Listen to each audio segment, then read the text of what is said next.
الحمد لله رب العالمين والصلاة والسلام على أشرف الأنبياء والمرسلين محمد وعلى آله وصحبه أجمعين. أما بعد، عن أبي هريرة رضي الله عنه قال قال رسول الله صلى الله عليه وسلم: لا يغلق الرهن من صاحبه الذي رهنه له غنمه وعليه غرمه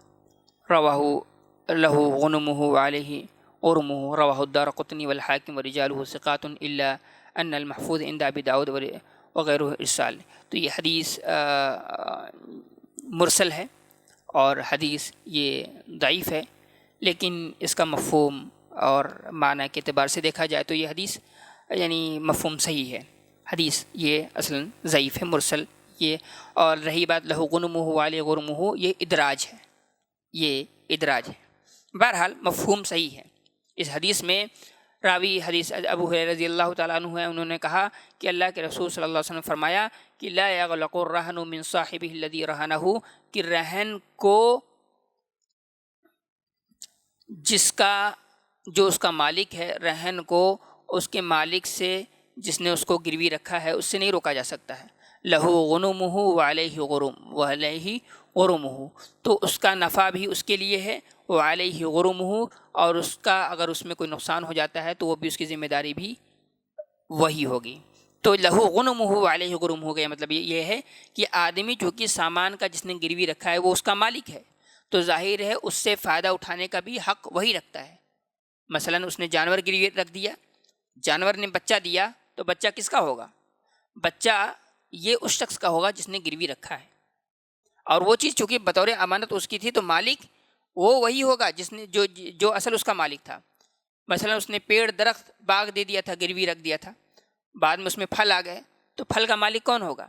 وہ ہوگا جس نے گروی رکھا ہے. کیوں؟ کیونکہ وہ سامان اس کی تھی نہیں، وہ جس کے پاس مرتہن کے پاس جس کے پاس رکھا گیا ہے وہ اس کے پاس بطور امانت رکھا گیا ہے، وہ اس کا مالک نہیں ہے. وعلیہ غرمہ، اس کا اگر نقصان ہو جاتا ہے، مثال کے طور پر جانور آپ نے گروی رکھ دیا تھا اور جانور بیمار ہو گیا، تو یہاں پہ وہ اس کی دوائی یا علاج کا خرچ کون دیکھے گا؟ وہ دیکھے گا جس نے گروی رکھا ہے، وہ اس کی ذمہ داری ہے. تو یہ اس حدیث کا مفہوم ہے. یہاں پر ایک جو مسئلہ ہے، مسئلہ یہ ہے کہ آدمی کو اپنے سامان سے استفادہ کرنے سے نہ روکا جائے. جو حدیث میں کا پہلا ٹکڑا ہے اس کی دو صورتیں ہیں. ایک تو یہ کہ جس کے پاس گروی رکھا گیا ہے وہ اس کے پاس سامان گروی رکھ دیا گیا، وہ اس سامان سے خوب استفادہ کر رہا ہے، لیکن جس نے گروی رکھا ہے اس کو وہ اس سے استفادے سے روک رہا ہے. مثلا اس نے گھر گروی رکھا تھا، وہ گھر میں جا کے رہ رہا ہے یا گھر کو کرائے پہ ڈال دیا ہے، تو ایسی صورت میں اور وہ اس کو نہ اس کو کرایہ لینے دے رہا ہے نہ اس کو گھر میں رہنے دے رہا ہے، تو لہٰذا اس صورت میں یہ جائز نہیں ہے.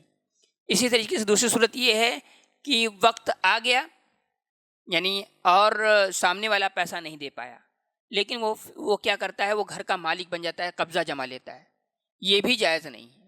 کیوں جائز نہیں ہے؟ اس لیے کہ وہ سامان آپ کے پاس بطور امانت تھی، توثیق کے لیے، اس عقد کو پختہ کرنے کے لیے کہ وہ سامان دے گا تو پھر آپ کا پیسہ دے گا تو آپ کو سامان لوٹانا پڑے گا. لیکن چونکہ آپ قبضہ جما لیا، آپ اس کے مالک بن بیٹھے ہیں، تو سامان آپ کا مالک نہیں، سامان آپ کا نہیں ہے، تو وہ آپ کی ملکیت نہیں ہے، تو آپ اس کے مالک کیسے بنے؟ تو لہٰذا ایسی صورت میں بھی یہ جائز نہیں ہے. اور اس کو کیا جائے گا؟ اس کو کیا یہ جائے گا کہ اس سامان کو بیچا جائے گا، اس چیز کو بیچا جائے گا جو گروی رکھا گیا تھا، اور بیچنے کے بعد اس کا جو کچھ بھی ہوگا یعنی اس کا جتنا وہ بن رہا ہوگا اس کو دیا جائے گا، اور باقی پیسہ اس شخص کو لوٹا دیا جائے گا جس نے وہ سامان گروی رکھا تھا. تو یہ چند باتیں تھیں جو میں نے بڑے ہی اختصار کے ساتھ آپ کے سامنے رکھا ہے. اللہ تعالیٰ سے دعا رب العالمین ہماری اور آپ کی اصلاح فرمائے. آمین. وآخر دعوانا ان الحمد للہ رب العالمین.